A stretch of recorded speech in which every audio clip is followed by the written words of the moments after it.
गुरु जी को प्रणाम, गुरु जी की सारी संगत को प्रणाम। मैं अपनी जर्नी गुरु जी से जब मैं जुड़ी हूँ, गुरु जी से जब भी जुड़ी हूँ उसके बारे में बताना चाहती हूँ।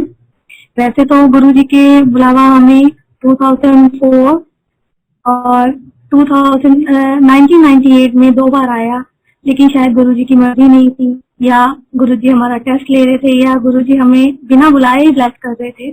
1998 में मेरे अंकल को किसी ने कहा कि चलो छतरपुर कोई गुरु जी हैं, वहां चलते हैं। और उस टाइम वो जो गुरु जी नागपाल जी हैं, उनके बारे में ज्यादा सुना हुआ था। तो इन्होंने बोला मैं गुरु जी वगैरह को नहीं मानता, मैं नहीं जाऊंगा। तो ये नहीं गए, क्योंकि मैं प्योर सिख फैमिली से हूँ, तो हमारे लिए थोड़ा सा ये हम नहीं जाते थे। फिर 2004 में एक बार फिर बुलावा आया, इनके फ्रेंड ने बोला चलो मेरे साथ, हम कोई गुरु जी के पास जा रहे हैं। तो इन्होंने बोला कि आज मैंने नॉनवेज खाया हुआ है तो मैं नहीं जाऊंगा। उन्होंने बोला कि चलो वहां पे ऐसा कुछ भी नहीं है। तो मेरे अंकल बोले कि नहीं, हम तो अंडा खा के भी हम गुरुद्वारा साहब नहीं जाते, तो इसलिए मैं नहीं जाऊंगा। तो तभी हम नहीं गए।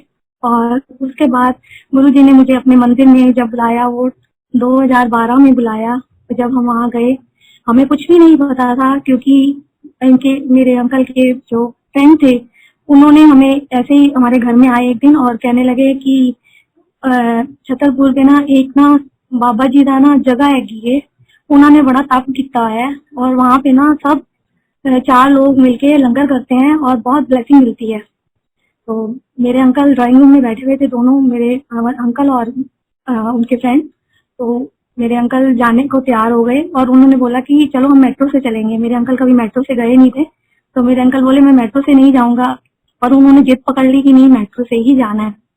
तो ये जाने के लिए तैयार हुए और मुझे बोले कि चलो मैं ना अभी छतरपुर होके आता हूँ। तो मैंने बोला कहाँ जा रहे हो? तो बोले कि मैं ना एक गुरु है वहाँ पे, और कह रहे वहाँ बड़ा उन्होंने तप किया हुआ ऐसे ऐसे, और मैं वहाँ होके आता हूँ। तो मेरे मुंह से ऐसे निकला अगर आप वहाँ जा सकते हो तो हम भी जा सकते हैं। मेरे बच्चे बहुत छोटे थे तब, मेरी बेटी 4th में थी, मेरा बेटा 6th में था। तो मेरे अंकल बोले कि नहीं, पता नहीं वहाँ पे लेडीज जाती भी हैं नहीं जाती, क्या जगह है कैसी है, तो आप नहीं जाओगे, पहले मैं होके आता हूँ। मैंने बोला ठीक है। अंकल गए, अंकल ने मत्था टेका। जैसे ही गेट पे पहुंचे अंकल के फ्रेंड मिल गए, अंकल ने भी अंगूठियां पहनी हुई थी, तो उन्होंने बोला ये क्यों पाया हुआ है? तो उन्होंने बोला उतार दो। मेरे अंकल ने फटाफट से वहीं उतार दी और कुछ भी नहीं बोले वो। और जैसे मत्था टेक के बाहर निकले तो अंकल को वो जो अंकल देते हैं ना गुरु जी की ब्लेसिंग, वो मिल गए। तो इन्होंने बोला मुझे भी ब्लेसिंग चाहिए, और उन्होंने बोला ठीक है मैं लॉकेट दूंगा, लेकिन आपको यहाँ खड़े होना पड़ेगा। मेरे अंकल वहां पे 2-2.5 घंटे वेट करते रहे धूप में कि आज मुझे ब्लेसिंग लेके ही जानी है। उन्होंने हमें ब्लेसिंग दी, 3 गुरु जी के लॉकेट प्रसाद दिया और हम घर आ गए। नेक्स्ट मंडे को मेरे अंकल फिर रेडी हो गए जाने के लिए, और मैं ड्राइंग रूम में बैठी थी, मेरे बच्चे दोनों सो रहे थे। तो अंकल बोले कि मैं वहां पे मत्था टेकने जा रहा हूँ, आज मंडे है। तो मैंने ऐसे बोला आपने तो मुझे बोला था कि मैं आपको लेके चलूंगा साथ में। तो बोले नहीं, बच्चों के साथ कैसे जाएंगे, आप बच्चों को देखो और मैं होके आता हूँ। मैंने बोला नहीं, हम भी जाएंगे। और हमें नहीं पता था वहाँ बहुत स्मार्ट बन के जाते हैं, और हम तो जैसे बैठे थे वैसे ही गाड़ी में बैठ गए। और वहां पहुंचे तो बड़ा एम्बेरसिंग फील हुआ, क्योंकि हम तो सोचे मंदिर है या कुछ भी है, तो ऐसे ही चले गए वहां पे। और बाहर लाइन लगी थी और बहुत छोटी लाइन थी तब। तो हम लाइन में खड़े थे, तो मेरी बेटी बोली मम्मा आप क्या मांगोगे, बाबा जी से क्या मांगोगे? मैंने बोला बेटा पता नहीं, अब अंदर जाके देखते क्या है। और अंदर गए तो जैसे ही गेट के अंदर गई तो मैं बिल्कुल ब्लैंक हो गई। मुझे पता ही नहीं कि मुझे क्या कहना है क्या नहीं कहना। और जब मैं समाधि पे पहुंची तो मैंने मुंह से यही निकला, मैंने बोला बाबा जी मैं नहीं जानती आप हिंदू हो मुसलमान हो क्या हो, क्योंकि वो समाधि देख के मैं थोड़ा सा मुझे अलग से फील हुआ। तो मैंने बोला बाबा जी मैं नहीं जानती तुसी कौन हो, पर मुझे पता है आपने भक्ति बहुत की है, तो मुझे आज सिर्फ भक्ति का दान देना। जैसे आज आप लोग मानते हैं ना, तो मैं आपको इतना मानूं कि मेरा भी ये हुआ कि मैं आपकी भक्ति करती हूँ। और अनजाने में ही मैंने ये कह दिया। और इसी बीच एक 1 वीक पहले ही मेरी सिस्टर जो बेंगलोर रहती है, उसको कोई प्रॉब्लम हो गई थी, और वो उसके डॉक्टर ने उसका यूट्रस रिमूव करने के लिए कह दिया था, और हमने उसको यहाँ बुला लिया था दिल्ली में। और हमने उसके रिपोर्ट 8 डॉक्टर्स को दिखा चुके थे और 8 डॉक्टर्स की एक ही थी कि भाई इसका यूट्रस रिमूव होगा और उसकी बेबी अभी 2 मंथ की थी। तो इसी बीच हमें मंदिर जाने का मौका मिला और जैसे ही हम मंदिर में मत्था टेक के चाय प्रसाद लेके बाहर आए तो मेरी बेटी जो 4th में थी उसने ऐसे ही मुझे कहा कि मम्मा आपने क्या मांगा। मैंने बोला मुझे तो अंदर जाते ही पता नहीं क्या हो गया, मैंने तो गुरुजी से भक्ति का दान मांगा बस। जो गुरुजी तो मैं जानती ही नहीं थी, मैंने बाबा जी बोला। मैंने कहा बाबा जी से तो मैंने भक्ति का दान मांगा। मेरी बेटी बोली मम्मा मैंने तो यही कहा मेरी मासी को ठीक कर दो, उसका बेबी बहुत छोटा है।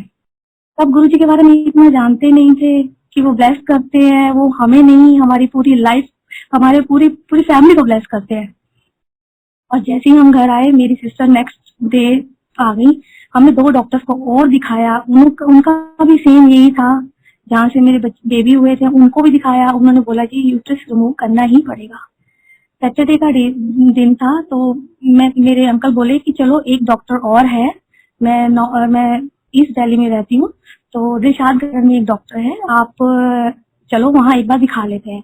क्योंकि उसके हस्बैंड वगैरह सब आए हुए थे तो हमने उनको दिखाया, वो सुदानी थी वो गायनी, तो उनको दिखाया तो उसमें वही रिपोर्ट जो हम 10 डॉक्टर्स को दिखा चुके थे और जो मेरी अपनी पर्सनल डॉक्टर जो मेरी सिस्टर की या हम 7 सिस्टर हैं सबकी डॉक्टर्स को दिखा चुके थे, उसने देखते ही बोला कि आप कौन सी दवाई ले रहे हो। तो मेरी सिस्टर बोली ये आप क्यों ले रहे हो। उन्होंने बोला देखो फाइबर तो मतलब पूरे यूट्रस को कवर कर गया है और इसलिए मेरे को प्रॉब्लम हो रही है। कह रहे फाइबर तो वो बड़ा ही नहीं है, वो तो उल्टा घट रहा है, आप ये दवाइयां बंद कर दो, आपको कोई दवाई नहीं लेनी, कोई सर्जरी नहीं करा रही। जिस बीच हम 40s में उनके लिए सर्जरी के लिए पैसे भर चुके थे। तो हम बाहर आए, हमारी आंखों से आंसू भी ना बंद हो। जो चीज सब डॉक्टर्स कह चुके थे वो लास्ट में गुरुजी के वहां मत्था टेकने के बाद वो ऐसे आया कि वो चीज मतलब वो प्रॉब्लम मेरी सिस्टर को है ही नहीं। तो हमने गुरुजी को मतलब अपने मन से इतना थैंक यू बोला और मैंने अपनी सिस्टर को बोला कि देख हम बाबा जी के पास गए थे तो इसलिए हुआ और मेरी बेटी ने अरदास की थी इसलिए हम शुक्राना करने जरूर जाएंगे। और नेक्स्ट मंडे को हम गुरुजी का शुक्राना करने गए। ऐसे ही अनजाने में ही गुरुजी की एक डोर हमको खींचती चली गई और हम गुरुजी से जुड़ते ही चले गए और गुरुजी के बारे में कुछ भी जानने की इच्छा ही नहीं हुई कि कौन है, क्या है, कहाँ रहते थे, क्या थी। मतलब हम जुड़ते गए और सेवा में ही लगे रहे उनके।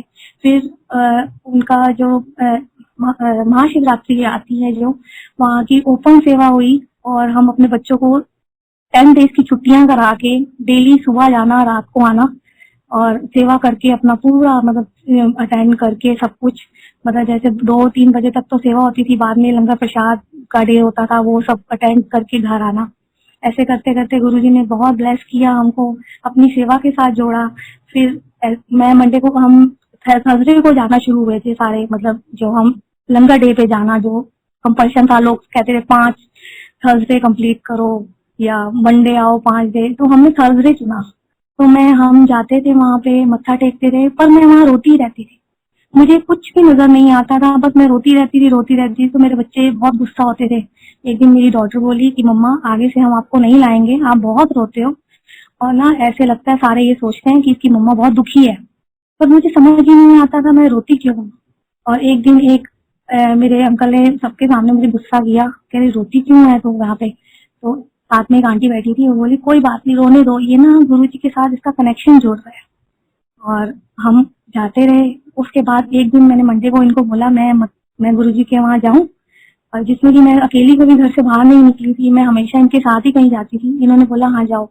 तैयार होने लगी सुबह 7 बजे, तो अंदर से डरी जाऊं कि कैसे जाऊंगी, मेट्रो से कभी गई नहीं, ऑटो वाला मुझे कहीं और ले जाएगा। तो मैं तैयार होते थे बोली अगर मुझे ऑटो वाला कहीं ले जाएगा तो इनके मुंह से निकला गुरुजी है ना। मैंने बोला ठीक है, मैं चली गई। वहां पे मेरे को जाते ही सेवा मिल गई बाहर ग्लास वॉशिंग की। मैं ग्लास वॉशिंग करने लगी और मन ही मन गुरुजी को बोलूं गुरुजी इतने सारे आधे हस्बैंड आए नाल आए हुए ने, सारे हस्बैंड वाइफ सेवा कर देने, मेरे अंकल नु भी सेवा ते लगा लो ना, असि दोनों इकट्ठे आइए, मैं मेट्रो ते नहीं आ सकती। तो ऐसे कह के मैं घर आ गई। हम कहते हैं ना गुरुजी को बोल तो देते हैं पर गुरुजी हर चीज का ध्यान रखते हैं, गुरुजी को याद रह जाता है कि हमने क्या बोला है। नेक्स्ट मंडे में जब तैयार होने लगी तो मैंने इनको बोला, मैंने बोला आप चलो मेरे साथ। कह रहे अच्छा चलो। और हम दोनों वहां पहुंचे और नेक्स्ट मंडे को मेरे मतलब हम जैसे स्टार्टिंग में जाते थे तो एक अंकल के साथ थोड़ी सी मतलब बात बात होने लगी थी। तो जब मंडे को मैं सेवा करके आई तो उन्होंने मुझे बोला, आंटी आप आज तो सेवा कर लो लेकिन अगली बार से ना मैं आपको कार्ड दे दूंगा। तब ये आजकल वाले कार्ड नहीं बने हुए थे, तब गुरुजी का आश्रम वाले कार्ड होते थे। तो मैंने बोला ठीक है, आप कहते हैं आप वो जब आप वो कार्ड पहन लोगे ना तो आपको कोई कुछ कहेगा नहीं। मैंने बोला कोई बात नहीं। नेक्स्ट मंडे को जब मैं गई अंकल के साथ तो वहां मैं सेवा करने लगी। तो इतने में वो अंकल आए और वो छोटी किचन से जैसे एक हार लेके आते हैं ना, ऐसे वो कार्ड को ऐसे करते करते लो मिन्नी आंटी ऐसे करते करते आए और दूसरी साइड से मेरे अंकल भी सेवा कर रहे थे क्योंकि उनको भी जाते ही सेवा दे दी सेठी अंकल और जो कोऑर्डिनेटर उस टाइम के थे। तो ये भी सेवा कर रहे थे। आते ये सामने से आए और मैं इधर से आई और वो कार्ड बाई चांस मेरे अंकल के पास आते ही रुक गया। तो मैंने बोला आप इनको ही दे दो। तो उन्होंने वो कार्ड मेरे अंकल के गले में डाल दिया। वो कार्ड डाला तो अंकल मेरे से भी ज्यादा वो सेवा में उनका मन लगने लगा और गुरुजी ने मुझे सेवा से ब्लेस किया। गुरुजी ने मुझे अपना सेवादार बनाया। मेरे अंकल और मुझे आज हम 2012 से गुरुजी के मंदिर में मंडे के सेवादार है और गुरुजी ने इतना प्यारी सेवा दी है इनको कि ये अभी तो दूसरा वाला हॉल बन गया है ना, वहाँ जहाँ जब भी खड़े होते हैं या मेन दरबार में कभी सेवा मिलती है तो हर मंडे को कोई ना कोई संगत आके जरूर पूछती है, अंकल आप तो सीखो, आपको जुड़ने में मुश्किल नहीं हुई? तो ये स्माइल पास कर देते हैं। ये कहते हैं गुरुजी आप मुझसे क्या कहलवाना चाहते हो, मैं तो आपको पूरा ही समर्पण कर चुका हूँ। पर पता नहीं क्यों गुरुजी ये क्यों बुलवाते हैं और क्यों सुनवाते हैं और ये हंस के स्माइल पास करके कहते हैं कि आज गुरुजी सब कुछ हमारा है, आंटी आप कुछ भी मेरे से क्वेश्चन मत पूछा करो। और गुरुजी ने ऐसे ही सेवा करते करते स्टार्टिंग से ही दरबार सेवा दी, जो दरबार सेवा कभी मैंने सोची भी नहीं थी कि मैं कभी दरबार सेवा कर सकूंगी। गुरुजी ने सत्संग की सेवा दी। एक दिन में हम 3 सत्संग की सेवा करते थे, बड़े बड़े सत्संगों की सेवा दी। हम दोनों हस्बैंड वाइफ जाते थे। बच्चे कौन देखता था, हम न्यूक्लियर फैमिली है, मेरे साथ कोई भी बड़ा नहीं है, पर बच्चों को कौन देखता था, कौन संभालता था, हमें कुछ नहीं पता। पर गुरुजी ने सेवा दे के हमें आरे कर्म काटे और बहुत सारे सत्संग है। गुरुजी ने लाइफ भी ब्लेस की। मैं छोटा सा सत्संग अपने जो मुझे लाइफ ब्लेस की उसके लिए बताना चाहती हूँ। गुरु से जुड़े मुझे 2 साल ही हुए थे। एक दिन रात को मेरे को ब्रीदिंग प्रॉब्लम हुई, मुझे सांस नहीं आ रही थी। वो 2:30 बजे का टाइम था। मैंने अपने अंकल को उठाया, मैंने बोला मुझे सांस नहीं आ रही, आप खिड़कियां खोल दो। कह रहे एसी चला हुआ है। मैंने बोला नहीं आप खिड़कियां खोल दो, मुझे सांस नहीं आ रही। और मैं जोर जोर से रोने लगी। ये बोले कोई बात नहीं, आप हम ना डॉक्टर के पास चलते हैं।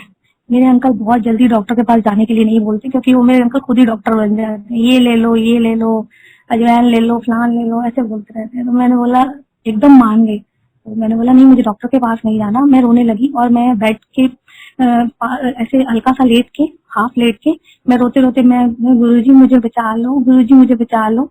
मेरे बच्चे अभी बड़े छोटे थे और इतने में ही मेरी नींद लग गई। मुझे एक नींद का झोंका सा आया। मैंने देखा कि गुरुजी अपनी समाधि पे येलो चोले में बैठे हैं और नीचे साइड में मैं बैठी हूँ और 2 अंकल बैठे हैं, बहुत लंबे लंबे और लंबे लंबे उनके बाल है। और मैं, मेरी बॉडी नहीं है लेकिन मैं बिल्कुल ट्रांसपेरेंट जैसे एक सोल होती है ना वो बैठी है और गुरुजी मंत्र जाप कर रहे हैं जोर जोर से और हम पीछे पीछे उनके मंत्र जाप बोल रहे हैं। इतने में गुरुजी फटाफट से अपनी समाधि से उतरते हैं और 2 अंकल पीछे पीछे उनके मेन दरबार में जाते हैं। और मेन दरबार में गुरुजी के चेयर जो है, गुरुजी की गद्दी है, उसके नीचे मेरी डेड बॉडी पड़ी है। और गुरुजी पीछे मुड़ के कहते हैं वो 2 अंकल को, बहुत बड़े बड़े जिन टाइप है, उनको बोलते हैं कितने मिलनी आंटी। तो वो कहते हैं जी वो तो उत्थे ही बैठी मुझसे जाप कर दी थी। कहते लेके आओ उन्हें। वो बोले लेके आओ उन्हें। तो वो 2 अंकल मेरे को आते हैं और दोनों मेरे को दोनों हाथों से पकड़ के और जैसे मेरी चौकड़ी लगी हुई है, जैसे हम पंजाबी में बोलते हैं ना चौकड़ी लगाना या पालती पालती मारना, और वो मुझे दोनों है एक हाथ से उठा के वहां लेके आते हैं। गुरुजी मेरे को अपने हाथ से पकड़ते हैं और मेरी बॉडी के अंदर डाल देते हैं और कहते हैं जा मिन्नी आंटी ऐश का तेन न्यू लाइफ दी। तू ही क्या सी ना, मेरे बच्चे बहुत छोटे थे, गुरुजी ने मुझे न्यू लाइफ दी। ये सत्संग नहीं है, पूरी पूरी लाइफ ऑफ सत्संग बन चुकी है। जब लाइफ ही उनकी दी हुई है तो पूरी लाइफ ही सत्संग है। ऐसे बहुत सारे सत्संग हैं। गुरुजी ने आज मुझे ब्लेस किया, मुझे सत्संग कराए, क्योंकि 4 महीने से रोज मेरे बच्चे कहते थे मम्मी आप सुनाओ सुनाओ, मुझे घबराहट होती थी। मैं सत्संगों में तो सुना देती थी, मेरे साथ उल्टा था, लेकिन मुझे यहाँ सुनाते हुए डर लगता था, क्योंकि यहाँ पुरानी संगत आती है तो कहते ना सीनियर से थोड़ा सा हिचकिचाहट तो रहती है कि कुछ वर्ड्स हमसे गलत ना निकल जाएं, कुछ गलती ना हो जाए। तो आज गुरुजी ने मुझे ब्लेस किया। Thank you Guruji, thank you so much. साडी बाह ना छड्डी गुरुजी, बस तुहाडे ही भरोसे बैठे हैं। जय Guruji, thank you uncle, thank you so much.